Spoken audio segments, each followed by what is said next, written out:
Hey guys, welcome back to another episode of Sons of Liberty. It's your boy, Sunny Hawkeye. I'm here with my two co-hosts. I'm Kaika. I play Destiny 2 for a living. And I'm kicking Echo. Season 2 is never coming. Season 2. Season 2. Never, Alright. never, ever. We have a bunch of good topics, for this week. We took a little week break, which is fine. We had to take that break from, the old YouTube scummy corporations, Anyways, back with much good topics like COVID-19, the Olympics, which is going on right now. Woo! Sports. And we, of course, have our favorite guest on, Joe Biden. Joe Biden. Is he a guest now? Joe Biden lives in my head rent free.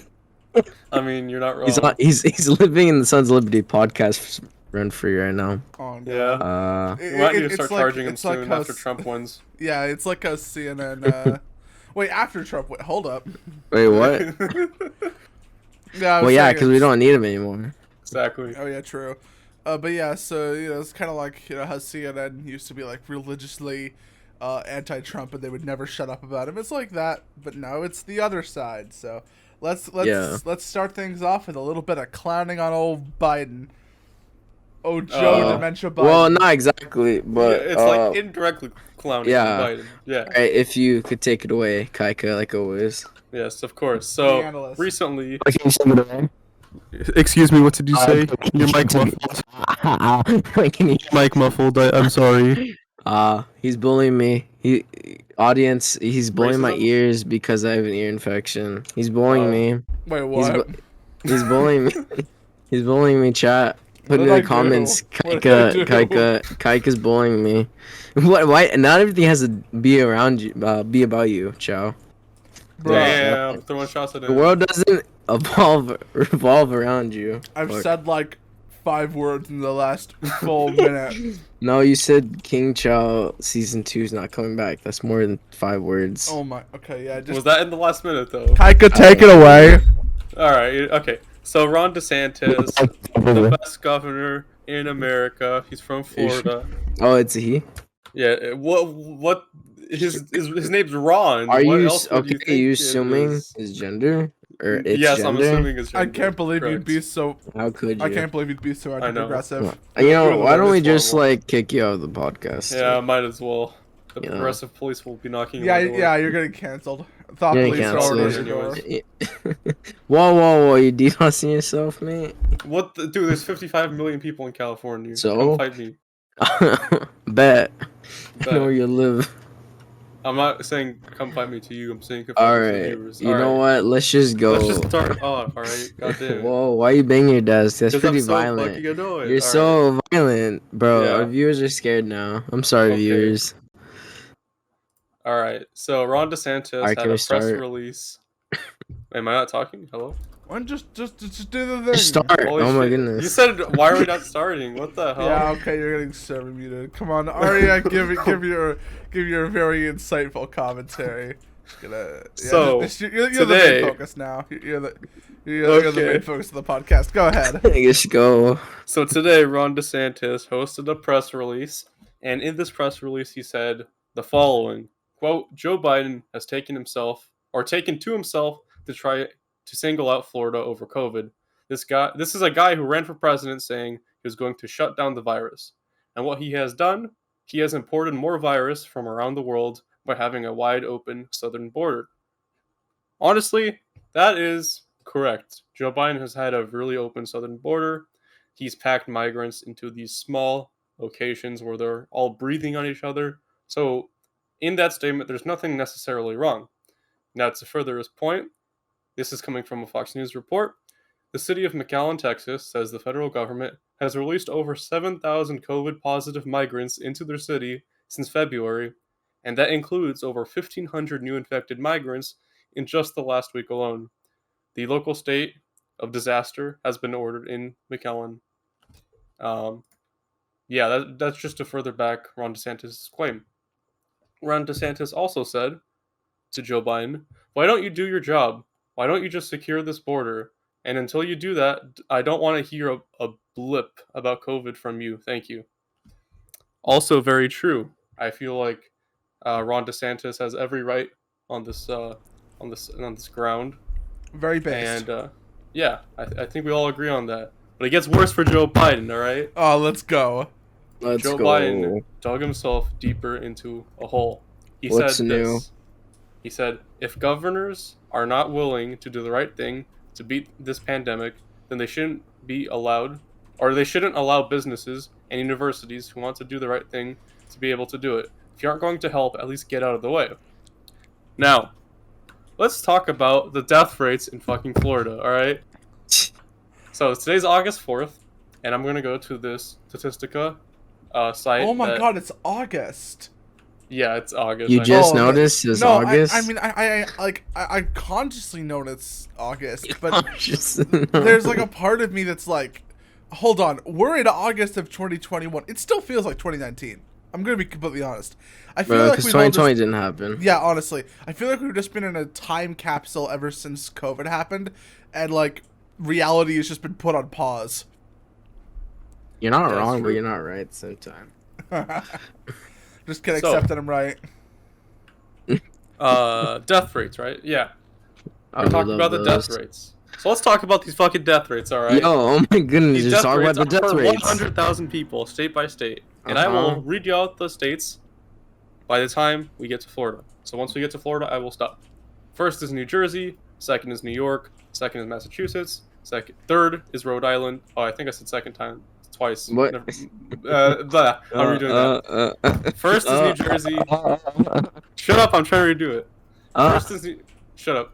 First is New Jersey, second is New York, third is Massachusetts, fourth is Rhode Island, fifth is Mississippi, sixth is Arizona, seventh is Louisiana, eighth is Alabama, ninth is Connecticut, South Dakota is 10th, Pennsylvania is 11th, Michigan is 12th, New Mexico is 13th, and we go all the way down to this fucking list and we get to Florida. I don't even know what place it is, alright?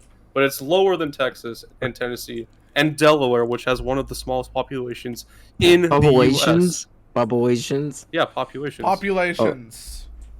Anyways, that is a pretty like fucked stat. Yeah, and people are saying, "Oh yeah, Florida contributes COVID-19 to the most extent." Yeah, fuck you guys. All right. Oh, and actually, You know shit. I did kind of want to bring something in from a previous episode. Do you remember about like the drama that's been going on with the influx of Cuban migrants Yes. Yeah. on not just the southern border, but specifically the southern eastern border and Florida, Mhm. right? See, the thing is, right? We've already established in a previous episode. Go watch it up in the cards. Hopefully the editor will put it in the cards. The episode where we talked about basically a new age of basically a Cuban migrant crisis that America has been experiencing because of Cubans finally being able to escape their communist hellhole country. And they're coming to America with very anti-communist, anti-socialist sentiments because socialism and communism were what drove them away from their homes and made a lot of them either starve or get killed or whatever. You know the deal about socialism and communism by now. But I think the important part to remember was American leftists who, yes, are either partially or fully supportive of socialist and communist ideals, absolutely hated the influx of Cuban immigrants. Now, here's the thing. Yes, some of them, and I would argue most of them, were probably illegal immigrants. And to say that they are... that's a little bit of a vapid stance. Some of them are most likely illegal immigrants. I'm sure that plenty of them have gone through the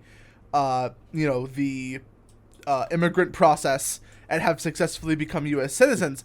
But some of them just floated onto the Floridan shore and just tried to blend in. But the thing is, right, leftists often argue for a very open borders policy. This has been one of their, one of the leftist stances for basically the longest time now. Some extreme leftists don't even really believe in things like borders and nations, right?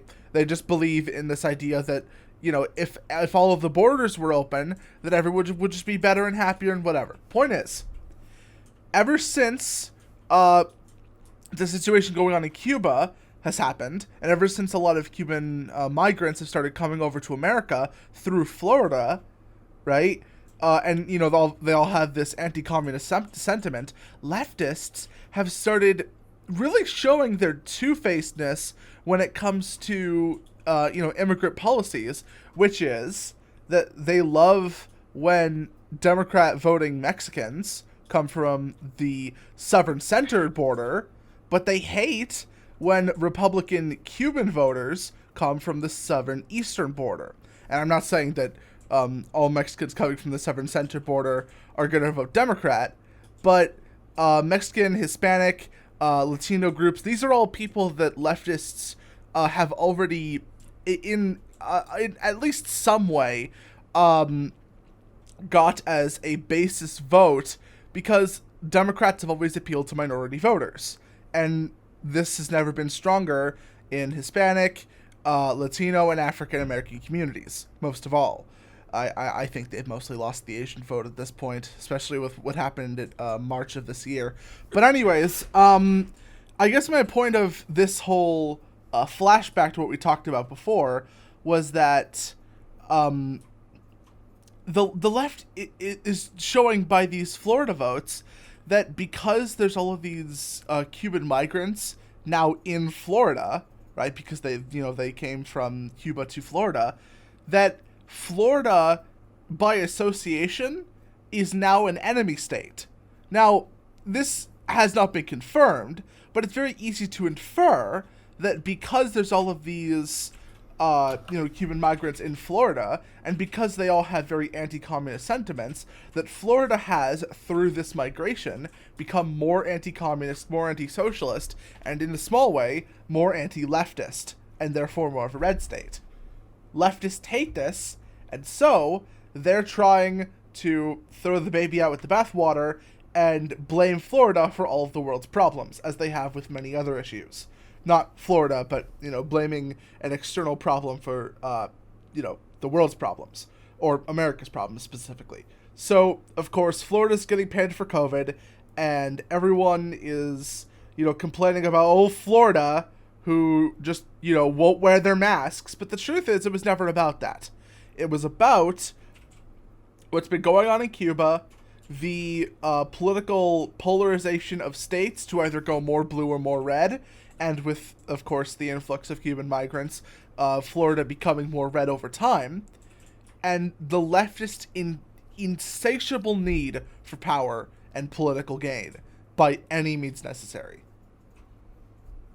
And I'd like to add, Florida is seen as the enemy, not only because of what a child listed, but because it is the third largest state in the U.S. And that means they have a lot of electoral votes.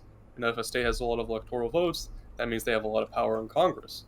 If they have a lot of power in Congress, they have a lot of power to elect the president. Just saying. Yeah, no, that's a very important part of that, and I think that's only bolstered by the fact that all of these Cuban migrants are coming into the country.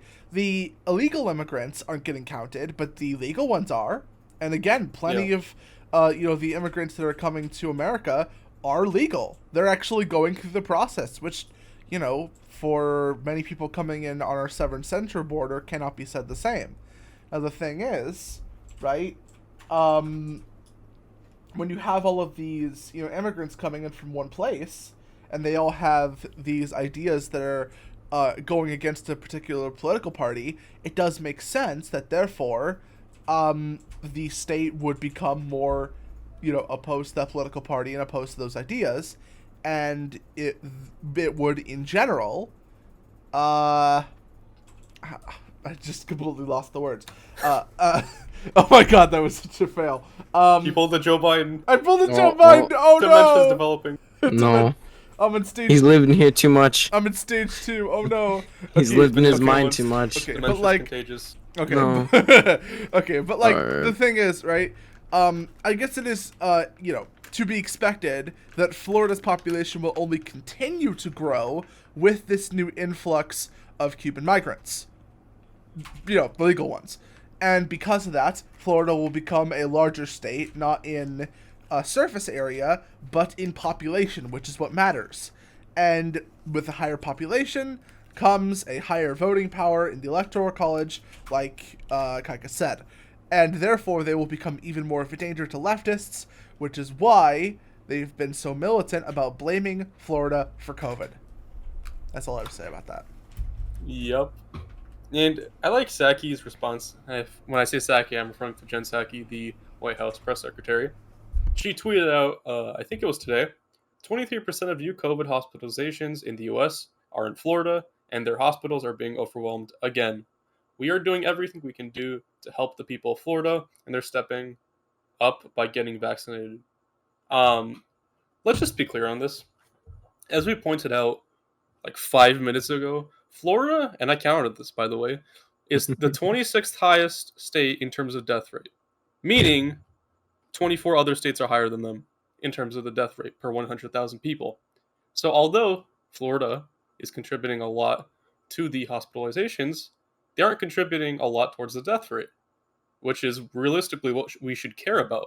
And that is because Florida has a large elderly population, and Ron DeSantis' strategy from the get-go was to vaccinate those people first. And when I mean vaccinate them, he really vaccinated all of them. And then, once he's done with those people, he vaccinated the people that are a little bit on the younger side. California's strategy was completely different. So the reason why California has a higher death rate is because California's strategy was to do identity politics, COVID fucking vaccination. So depending on who's been affected racially by COVID-19 the most, got the vaccine first initially. That contributed a lot towards the death rate. If I were to say one thing, actually, California had a lower death rate in this thing. Did it? Yeah. Let me So look. it has I'm 163, while Florida has 182. One sec. Yeah. Unless I'm reading the graph wrong, which is totally possible. But anyways, I semi-agree with my co-host Kaika, but I also do semi-agree with California. The only thing I didn't like is how they didn't differentiate a guy working at a donut stand or a donut shop selling like food with a person in hospital like treating COVID patients. They thought they were both like front line workers, Mm-hmm. which I did not like at all. That was my one issue with how they dealt with whole like vaccination process. All right. So, quick thing to note here: Sonny's right, but New York imposed the same strategy as California. So, there you go. Yeah, New York isn't better. New York is bad. And I don't know what New Jersey did, but they're the worst. I don't know what's happening there. It's because of New Jersey Shore. You know that show? Oh, isn't that like the Love Island thing? Or am I dumb? I think you're dumb. Yeah, well, Like I the don't watch TV. ratchet, like people who are like always Ratchet? drunk. Damn. That's like a slang. My bad. Very Gwen Berry's slang. not not well. Also, it is very possible that the reason why California's death rate is lower is due to external factors. Because if New York's death rate was also lower, that would seem to point towards the idea that maybe this backwards batshit identity politics, sort of eugenics type vaccination thing might have actually been effective. But clearly, because the same thing was going on in New York, we can rule that out, at least mostly. And also, just from a moral standpoint, I don't think it's very good to be only giving a possibly life-saving vaccine to people who are of color or of victimhood status or whatever. You know what they're saying. But I think the other thing is that you need to look at Florida, and you need to look at California, and you need to realize that on some level they are very, very different cultures. Even though they are both American, you know, the difference between the Southeast and the Midwest, or like, the far, far Midwest, is extreme, especially when it comes to cultural differences. I think the reason why, California's death rate was lower might be because Californians are so absolutely ungodly, unforgiving, militant about wearing your mask, following CDC guidelines, and if you don't do that kind of stuff, you get ostracized by your friends. Because California, Silicon Valley, and for the most part, this sort of localized area around Los Angeles and SoCal has become, and actually to an extent, Northern California too, has just become an absolute, I don't want to say breeding ground, but I would say a high infestation point for, and echo chamber really, for these sort of liberal authoritarian statist ideas to sort of spread and then mutate into more and more extreme forms. This is why you see all these leftist hot takes coming from, they're coming from essentially ideas that spawned in California, or should I say the Socialist People's Republic of California. It feels more like that every day. I guess the important part is that it does sort of make sense that California, the zealotly religious, well, not really religious, but politically religious, state, it makes sense for them to have such a low death rate because there's so much social pressure and just absolutely blindly follow orders that, while does exist in New York, is also sort of it's sort of tampered down by the fact that New York is definitely very liberal and very leftist, but it also has somewhat more of an individualist background just because of New York's history. California's history has just always been essentially just hell on earth. So it does make sense that their death rate is lower. Ironically, the death rate is lower in hell, but I think something else to point about these two states, California, or three states, California, Florida, and New York, is the fact that California is nice around pretty much throughout the year. So more people are likely to be outside. When it's not on fire. Outside, when it's not on fire. Right. But when you're outside, you're not transmitting the virus the same as you are transmitting it inside because the virus is not as effective outside. And in New York, where it's really fucking cold and not really that hot, and cramped. People are gonna be close together inside and spreading the virus. Now, I don't really think this excuses Florida in the slightest, because Florida has the highest elderly population behind Maine. So realistically, Florida should have one of the highest death rates in the country, but they don't. And that's a testament to Ron DeSantis' good leadership. You worry about leaving a better planet for our kids. How about leaving better kids for our planet? Entire generation offended at everything, getting mad that a human thinks all lives matter. We don't need black or white or left or right. What we need is common sense. We need balance. We're all in the same boat. Why you trying to make holes? If they sink, we sink. This is madness.